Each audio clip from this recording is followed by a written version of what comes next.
할렐루야. 오늘도 새날을 주신 하나님을 찬양합니다. 오늘은 특별히 6월의 첫날 초하루이지요. 정말 새 마음으로 이 6월 한 달도 성령님과 동행하며 성령 충만한 한 달이 되시기를 주님의 이름으로 축원합니다. 자, 오늘 이 아침 우리에게 주시는 하나님 말씀은 누가복음 3장 16절 17절 말씀입니다. 봉독해 드리겠습니다. 요한이 모든 사람에게 대답하여 이르되 나는 물로 세례를 베풀거니와 나보다 능력이 많으신 이가 오시나니 나는 그의 신발끈을 풀기도 감당하지 못하겠노라. 그는 성령과 불로 너희에게 세례를 베푸실 것이요 손에 키를 들고 자기의 타작마당을 정하게 하사 알곡은 모아 곳간에 들이고 쭉정이는 꺼지지 않는 불에 태우시리라. 아멘. 6월은 성령 충만의 달이라 이렇게 정해보았습니다. 어제 우리가 성령 강림 주일로 우리가 성령을 받았다면 6월 한 달 동안 이제 성령 충만함을 받아서 우리 교회에 주신 사명들을 잘 감당할 수 있는 이 한 달이 될 수 있게 되기를 바랍니다. 계속해서 누가복음 말씀을 살피고 있는데요.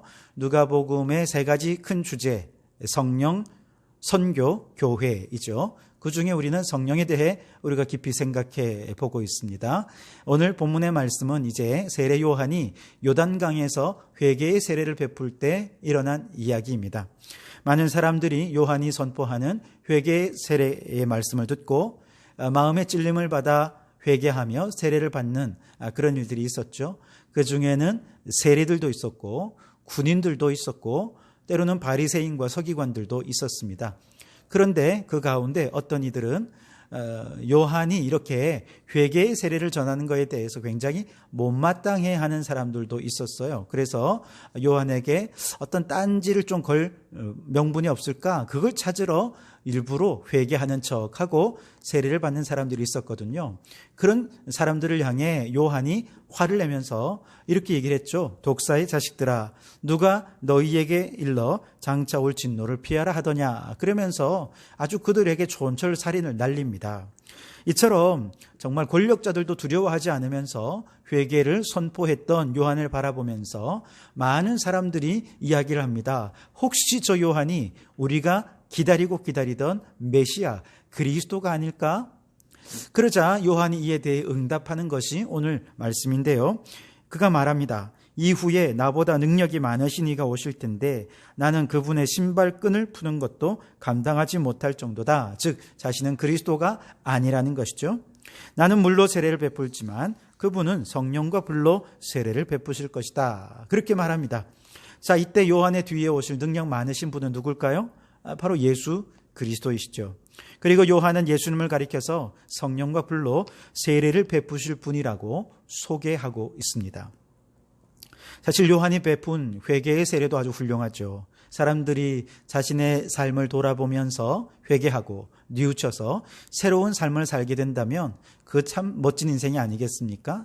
그런데 요한은 이런 회개의 세례보다 성령 세례, 불 세례가 더 놀랍고 위대한 세례다라고 하면서 그렇게 성령 세례, 불 세례를 소개하고 있는데요. 먼저 불 세례부터 설명을 드리면 불세례에 대해서는 17절 말씀에 그 의미를 분명하고 정확하게 설명해 주고 있습니다. 손에 키를 들고 자기의 타작마당을 정하게 하사 알곡은 모아 곳간에 들이고 쭉정이는 꺼지지 않는 불에 태우시리라 그랬죠. 여기서 불은 무슨 역할을 합니까? 쭉정이를 태우는 역할을 하죠. 이때 알곡은 곳간에 넣고 쭉정이는 모아서 불에 태우는 이것을 우리는 심판이라 그렇게 말하지 않습니까? 그러니까 성령 불세례라고 하는 것은 결국 예수님은 심판주가 되신다 하는 것입니다. 많은 분들이 성령의 불 또 혹은 불세례 그러면 뭔가 성령의 불이 임해서 그 불로 막 가슴이 뜨거워지고 뭐 이런 것들을 생각할 텐데요. 사실 엄밀히 따져서 성경에는 성령 불은 등장하지는 않습니다. 사도행전 2장에 성령을 불의 혀 같은 것으로 비유는 하고 있죠. 이 비유는 사실 그 불의 혀는 갈라지는 거잖아요. 그래서 성령이 임하시는 것은 각 사람 머리 위에 갈라져서 쫙 이렇게 각 사람에게 임한 것을 불의 혀로 그렇게 비유한 것이지 성령을 불로써 얘기한 것은 아닙니다. 또 구약에도 엘리야의 제단에 임한 불도 성령의 불은 아니에요. 오히려 성경에서 불은 죄인을 심판하는 하나님의 임재를 나타냅니다. 소돔과 고모라가 심판받을 때 불로서 심판하셨습니다. 아론의 두 아들 나답과 아비후가 다른 불을 드릴 때에도 여호와의 불이 나와서 둘 다 죽고 말았죠. 요한계시록에도 지옥 가면 유황불에 사람들이 영원토록 심판을 받게 될 것을 이야기하죠. 그 밖에도 성경 곳곳에서 불은 심판을 의미합니다.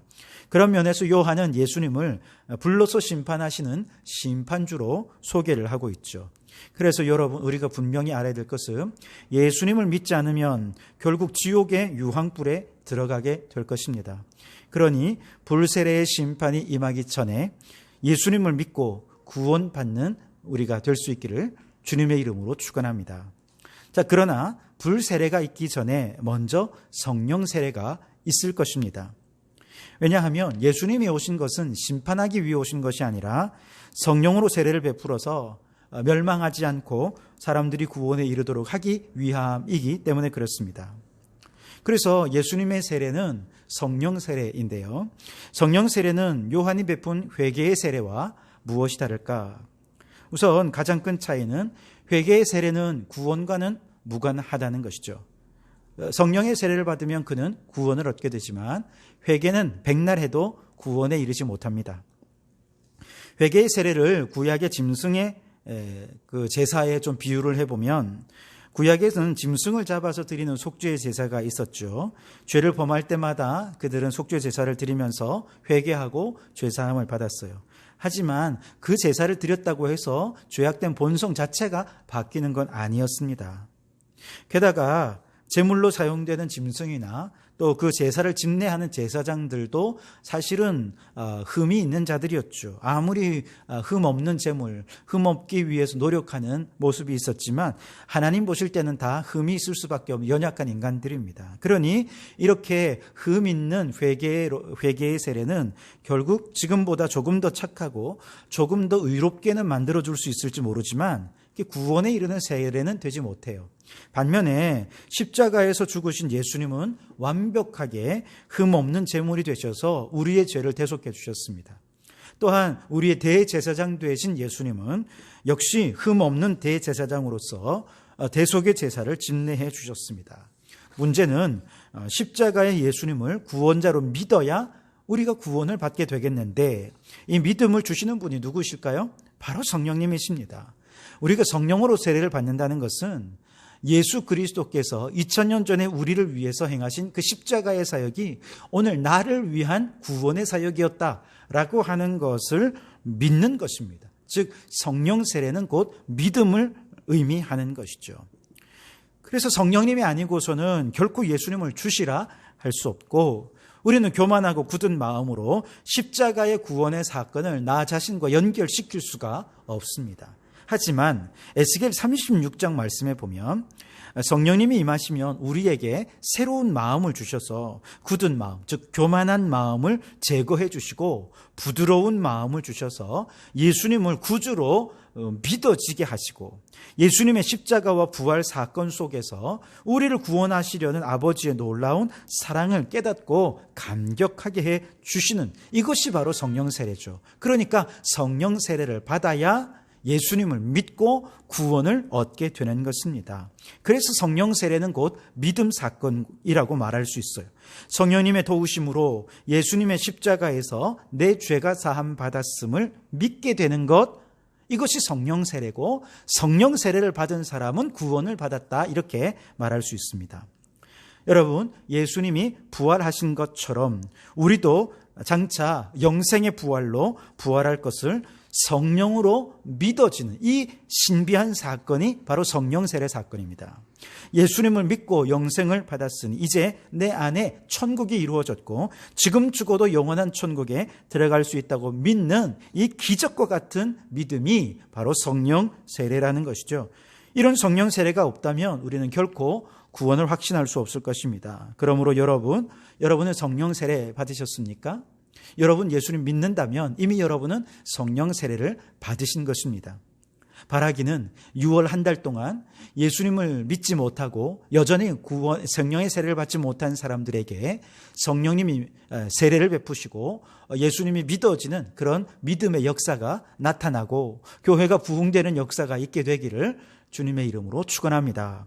뿐만 아니라 성령 세례는 성령 충만과도 다른데요.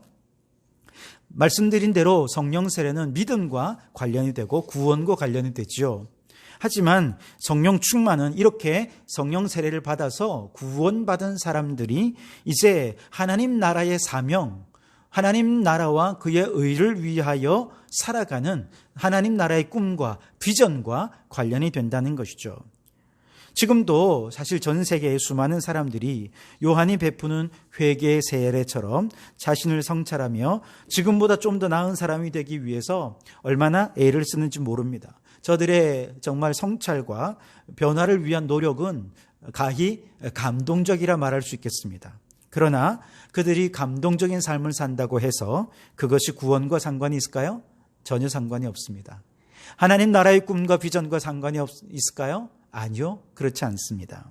그러나 우리에게 성령 세례가 임할 때 바로 우리는 예수님의 십자가가 믿어지고 구원에 이르게 됩니다. 뿐만 아니라 이렇게 구원에 이르게 된 사람은 이제 성령 충만함을 받아서 하나님 나라의 사명, 하나님 나라의 꿈과 비전을 위해서 살아가는 존재가 되는 것이죠. 그래서 요한은 자신이 베푸는 회개의 세례는 이렇게 예수님이 베푸신 성령 세례 혹은 불세례에 비하면 아무것도 아니다. 그렇죠, 여러분. 우리가 좀 더 선하게 사는 것은 우리가 심판받는 것에 비하면 아무것도 아니죠. 우리가 본성적으로 완전히 변화되어서 구원받는 것과 좀 더 착하게 사는 것과 이건 비교가 안 되는 것입니다. 그래서 예수님은 우리의 구원자가 되시고 우리의 심판주가 되십니다. 여러분이 6월 한 달 동안에 우리 성도들 안에 정말 성령 세례를 받아서 구원받는 자의 수가 날마다 더해지고요. 또한 성령 충만함을 받아서 하나님 나라의 꿈과 비전을 가지고 하나님 나라와 그의 의를 위해 헌신하며 살아가는 주의 일꾼들이 불릴 듯이 일어날 수 있게 되기를 간절히 소원합니다. 여러분, 우리 예수님은 성령과 불로 세례를 베푸시는 분이십니다. 불심판이 임하기 전에 믿음으로 성령 세례를 받고 또 성령 세례를 받았다면 이제 성령 충만함을 받아서 하나님의 나라와 그의 의를 구하는 사명으로 살아감으로 우리를 통해 교회가 부흥되고 하나님 나라가 세워지고 여러분의 가정이 이렇게 성령으로 충만해지는 하나님의 나라가 되기를 주님의 이름으로 축원합니다. 기도하시겠습니다. 하나님, 우리에게 믿음을 선물로 주시기 위해 성령님을 보내주시니 감사합니다. 아직도 예수님을 믿지 못하는 자들에게 성령으로 말미암아 예수님이 믿어지게 하시고 믿음으로 영생 얻는 축복을 허락하여 주시옵소서. 구원받는 자들에게 성령 충만함을 주셔서 하나님의 나라와 그의 영광을 위해 살아가는 자들이 되게 해 주옵소서. 오 주여, 이 6월 한 달 내내 우리 모든 성도들이 이처럼 성령으로 충만해서 교회가 부흥되고 성도들의 가정이 하나님의 나라로 세워지는 역사들이 있게 해 주시옵소서. 예수님 이름으로 기도하옵나이다. 아멘.